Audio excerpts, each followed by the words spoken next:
Latest ആയിട്ടുണ്ടെങ്കിൽ ups ഒരു video ഇട്ടിട്ടുണ്ടായിരുന്നു. ഇതേ കണക്ക് ഒരുപാട് പേര് തനിക്കെതിരെ ഓരോരോ മോശമായിട്ടുള്ള കാര്യങ്ങൾ പറയുന്നുണ്ട്. ഒരുപാട് പേര് തനിക്കെതിരെ പരാതി കൊടുത്തിട്ടുണ്ട്. താനുണ്ടെങ്കിൽ ഈ ആളുടെ കുടുംബത്തിനോ അല്ലെങ്കിൽ അദ്ദേഹത്തിനോ വലിയ വേറെ എന്തെങ്കിലും പ്രശ്നം വരണ്ടെന്ന് വിചാരിച്ചിട്ടാണ് ഇതേ കണക്ക് ഫേസ് ഒന്നും റിവീൽ ചെയ്യാതെ ഇരുന്നത്. അതുകൊണ്ട് തന്നെ ആൾക്കാരുണ്ടെങ്കിൽ താൻ എന്തോ മനഃപൂർവ്വം ഇതേ കണക്ക് പബ്ലിസിറ്റിക്ക് വേണ്ടി ഇതേ കണക്കുള്ള കാര്യങ്ങൾ ചെയ്തതെന്നുള്ള രീതിയിൽ ഉണ്ടാക്കിയെടുത്തെന്നാണ് ആൾക്കാർ പറയുന്നതെന്നാണ് അപ്സ പറഞ്ഞിരിക്കുന്നത്.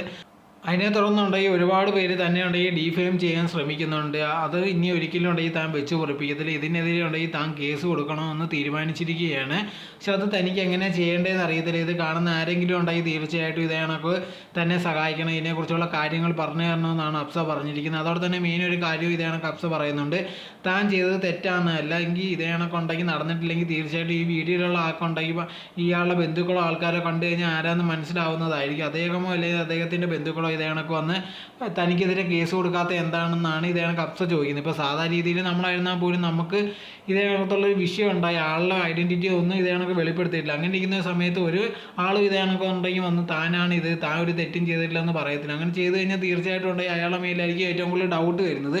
സോ എന്തായിരുന്നാലും ശരി, ഇപ്പോൾ ഉണ്ടെങ്കിൽ അപ്സ ഉണ്ടെങ്കിൽ ഇങ്ങനെ ഡീഫെയിം ചെയ്യുന്നവർക്കെതിരെ ഉണ്ടെങ്കിൽ പരാതി കൊടുക്കാൻ വേണ്ടി തീരുമാനിച്ചിരിക്കുകയാണ്.